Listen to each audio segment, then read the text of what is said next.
মায়ের সম্মান বাঁচাতে নিজের পরিচয় জানিয়ে মিশকার মুখোশ খুলল জয়ী। হ্যাঁ বন্ধুরা, আমরা এমনটাই দেখতে পাবো অনুরাগের ছোঁয়া ধারাবাহিকের আগামী পর্বগুলোতে।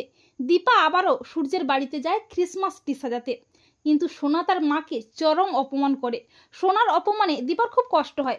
এরপর বিগ বংটাকে খুব সুন্দরভাবে সাজানো হয় ক্রিসমাস সেলিব্রেট করার জন্যে। এমনকি প্রেস মিডিয়া হাজির হয়, তারা সবাই দীপার হাতে রান্না খেতে চায়।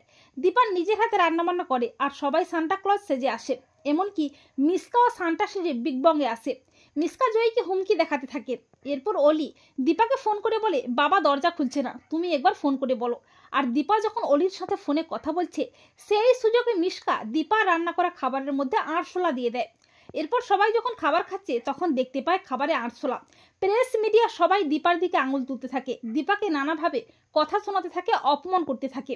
দীপা বলে যে না, এটা হতে পারে না, আমি নিজে যত্ন সহকারে রান্না করেছি, কোথায় একটা ভুল হয়েছে। কিন্তু দীপার কোনো কথাই কেউ শুনতে চায় না। এমনকি ইভেন্টের লোকজনেরা এসে দীপার প্রাইজগুলো নিয়ে চলে যায়।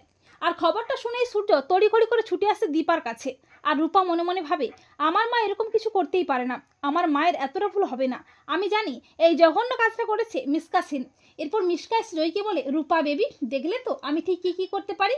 তখন জয়ী নাটক করে মিশকার হাতটা ধরে বলে, মিশকা আন্টি তুমি কেন এরকম করছো, আমি তো আমার পরিচয় কাউকে দিইনি। এরপর জয়ী চালাকি করে প্রেসের সামনে মিশকার মুখোশটা খুলে বলে, আমার মা দীপা সেনগুপ্ত এরকম কোনো কাজ করেনি, আমার মাকে ফাঁসাতে এই যে মিশকা সেন ইনিই করেছেন। মিশকাকে দেখে সবাই তো চমকে যায়। দীপা বলে, মিশকা? জয়ী বলে, হ্যাঁ মা, মিশকা, ওই তোমার রান্না করা খাবারে আরশোলা মিশিয়েছে। তা শুনে সবাই চমকে যায়, মিশকা তো প্রচন্ড ভয় পেয়ে যায়। দীপা বলে, মিশকা তার মানে আমার সন্দেহটাই ঠিক, তুমি বেঁচে আছো তাই তো, কিন্তু আজ তোমাকে আমার হাত থেকে কেউ বাঁচাতে পারবে না। দীপা জয়ীকে বলে, কিন্তু জয়ী তুমি কি করে চিনলে?